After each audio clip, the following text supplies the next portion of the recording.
بسم اللہ الرحمن الرحیم۔ مسند احمد کی روایت ہے، نبی کریم صلی اللہ علیہ وسلم کا ارشاد ہے، ان للہ عتقاء فی کل یوم ولیلۃ یعنی فی رمضان۔ اللہ تبارک و تعالی رمضان کے ہر دن اور ہر رات کے اندر بہت سارے لوگوں کو جہنم سے آزاد فرماتے ہیں۔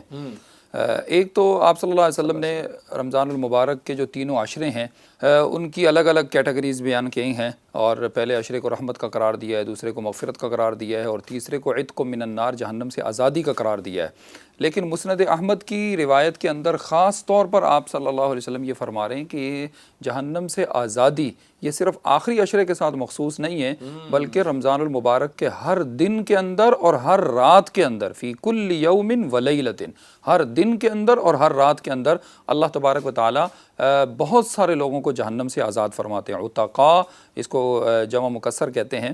اور اس کا مطلب یہ ہے کہ بہت بڑی تعداد کے اندر اللہ تبارک و تعالی جہنم سے آزاد فرماتے ہیں۔ یہ تو اس حدیث کا مفہوم ہو گیا۔ اب اس سلسلے میں دو پوائنٹس جو ہے وہ ذکر کرنا چاہتا ہوں۔ سب سے پہلا پوائنٹ تو یہ ہے کہ قرآن مجید کے اندر سورۃ المدثر کی آیت ہے، کل نفس بما کسبت رہینہ۔ اللہ تبارک و تعالیٰ کہہ رہے ہیں کہ ہر آدمی کو حراست میں لے لیا گیا ہے، ہر آدمی جو ہے وہ میری کسٹڈی کے اندر ہے، میری حراست کے اندر ہے۔ اور رہینہ جو ہے وہ رہن سے، رہن تو اصل میں پلیج کو کہتے ہیں، اور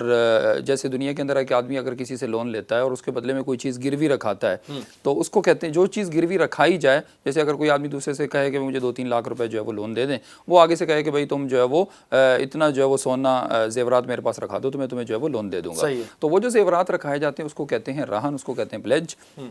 اور مورگیج کہتے ہیں اس کو۔ تو اللہ تبارک و تعالیٰ بھی یہ کہہ رہے ہیں کہ تم میں سے ہر ایک کو میں نے اپنے پاس رہن رکھا ہوا ہے۔ جس طرح جو چیز رہن رکھی جاتی ہے وہ جس بندے کے پاس رکھی جائے، یعنی جو لون دینے والا ہے، وہ بالکل اس کے پاس محبوس ہوتی ہے، اور نہ وہ اس کو خود ہی استعمال کر سکتا ہے، اور نہ جس نے لون لیا وہ استعمال کر سکتا ہے، بالکل ایک حراست میں ہوتا ہے، محبوس۔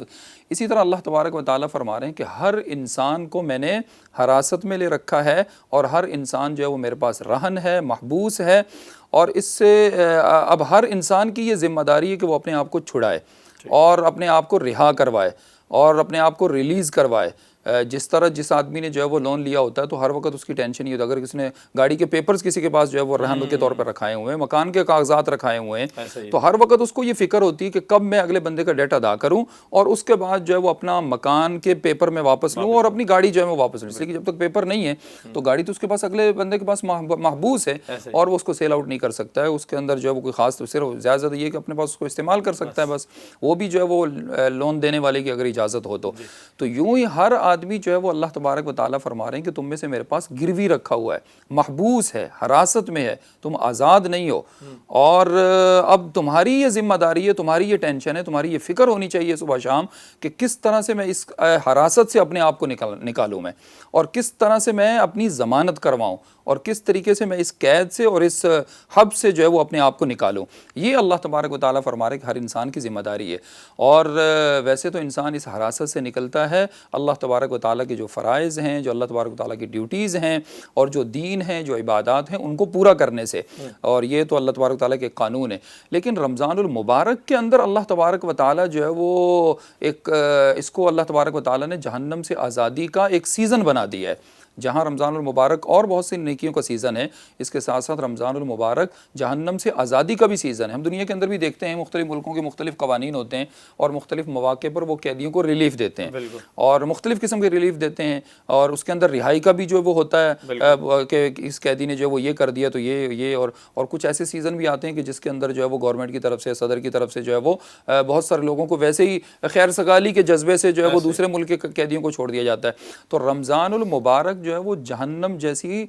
خوفناک اور ہولناک جو ہے وہ قید سے اور جیل سے آزادی کا مہینہ ہے، اور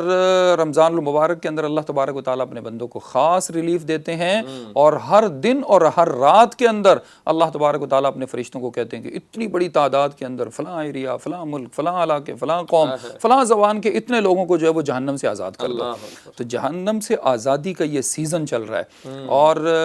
دیکھیں دنیا کے اندر اگر انسان چھوٹی موٹی مصیبت کے اندر پھنس جائے تو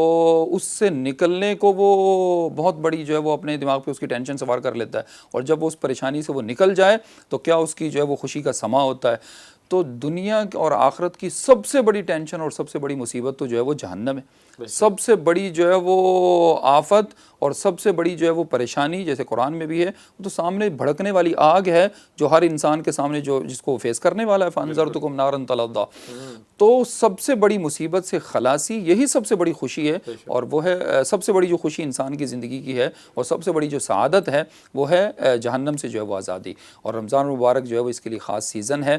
تو رمضان المبارک کے اندر چھوٹی چھوٹی پریشانیوں سے نکلنے کے لیے ہم اللہ کے سامنے گڑ گڑاتے ہیں، چھوٹی چھوٹی مصیبتیں جب ہم اللہ کے سامنے ہاتھ پھیلاتے ہیں رمضان المبارک کے اندر، تنہائیوں کے اندر بیٹھتے ہیں، تو ہم سوچتے ہیں کہ میرے جو ہے وہ ذات کے اندر کون سی پریشانی ہے، میری فیملی کے اندر جو ہے وہ کیا جو ہے وہ پریشانیاں چل رہی ہیں، خاندان میں کیا چل رہی ہیں، علاقے میں کیا چل رہی ہیں، تو سوچ سوچ کے اللہ تبارک و تعالیٰ کہتے ہیں اللہ اس پریشانی سے بھی نجات دے دے، اس مصیبت سے بھی نکال دے۔ تو یاد رکھیں کہ یہ سب سے بڑی مصیبت اور سب سے بڑی پریشانی تو جہنم کی آگ ہے جو ہم سب کے آگے جو ہے وہ بھڑک رہی ہے۔ تو جہاں ہم دوسری مصیبتوں سے بچنے کی رمضان المبارک میں دعائیں کرتے ہیں، ایک خاص دعا یہ بھی ہونی چاہیے کہ یا اللہ اپنی بدعمالیوں کی وجہ سے جو میں ایک قسم کی جو ہے وہ آپ کی حراست میں ہوں اور آپ کی قید میں ہوں، اپنی رحمت سے جو ہے وہ تو مجھے اس قید سے خلاصی نصیب فرما دے اور آزادی نصیب فرما دے اور مجھے ریلیز فرما، اور رمضان المبارک کے ہر دن اور ہر رات کے اندر ایک بہت بڑی تعداد کے اندر جو تو جہنم سے لوگوں کو آزاد کرتا ہے، یا اللہ تو اپنی رحمت سے اس فہرست کے اندر میرا نام بھی جو ہے وہ شامل فرما دے۔ اور ایک اور بھی اس سلسلے میں پوائنٹ یہ ذکر کرنا چاہوں گا کہ یہ سب سے بڑی کامیابی ہے دنیا کے اندر، چھوٹی چھوٹی کامیابی۔ اگر کوئی آدمی کرائے کے مکان میں رہ رہا ہے تو وہ یہ سوچ رہا ہے کہ اگر مجھے اپنی چھت مل جائے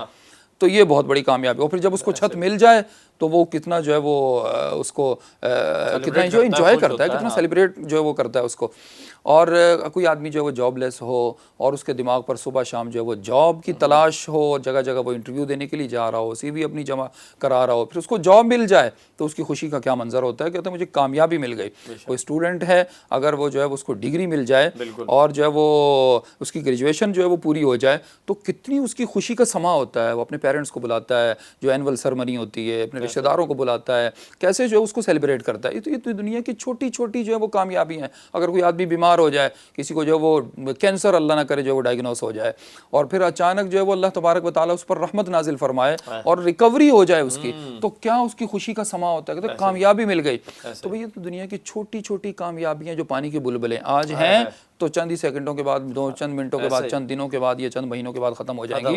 قرآن یہ کہہ رہا ہے کہ من یصرف عنہ یومئذ فقد رحمہ وذلک الفوز المبین، جہنم کی آگ سے جو دور کر دیا گیا، جہنم کی آگ سے جو دور کر دیا گیا، من یصرف عنہ یومئذ، قیامت کے دن، فقد رحمہ، اصل تو اللہ کی رحمت اس کے اوپر گری ہے، اصل تو اللہ کی رحمت اس کے اوپر پڑی ہے، وذالک الفوز المبین، یہ کھلی کامیابی ہے، اصل سکسس تو یہ ہے، اصل کامیابی تو یہ ہے۔ اور دوسری جگہ فرمایا سورۃ آل عمران کے اندر فمن زحزح عن النار وادخل الجنہ فقد فاز، جو جہنم سے دور کر دیا گیا، جنت میں داخل کر دیا گیا، اصل کامیابی تو اس کو ملی ہے، اصل سکسس تو یہ ہے۔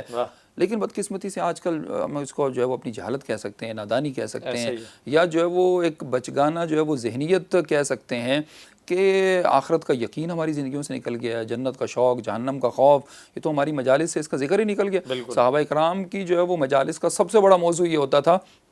جہنم کے تذکرے اور جہنم کا خوف اور جنت کا شوق، اسی کے ارد گرد صحابہ اکرام کی جو ہے وہ زندگی گزرتی تھی۔ لیکن بدقسمتی سے آج کل جو ہے اس کو ایک افسانے کے طور پہ سمجھا جاتا ہے کہ قرآن، حالانکہ قرآن اس سے بھرا پڑا ہے، خاص طور پہ اما پارا تو پورا کا پورا آخرت کے بارے میں، اور انبیاء جو مشن لے کر آتے تھے ان میں ایک بہت بڑا جو ہے وہ ان کا جو ایک پارٹ ہوتا تھا ان کے مشن کا، وہ یہ ہوتا تھا کہ آخرت کی زندگی، آخرت کی زندگی، اس کے لیے تیاری کرو، اور اصل رہنے کی جگہ وہ ہے، اور اس میں پھر دو ہی راستے ہیں، یا جنت ہے یا جو جہنم ہے۔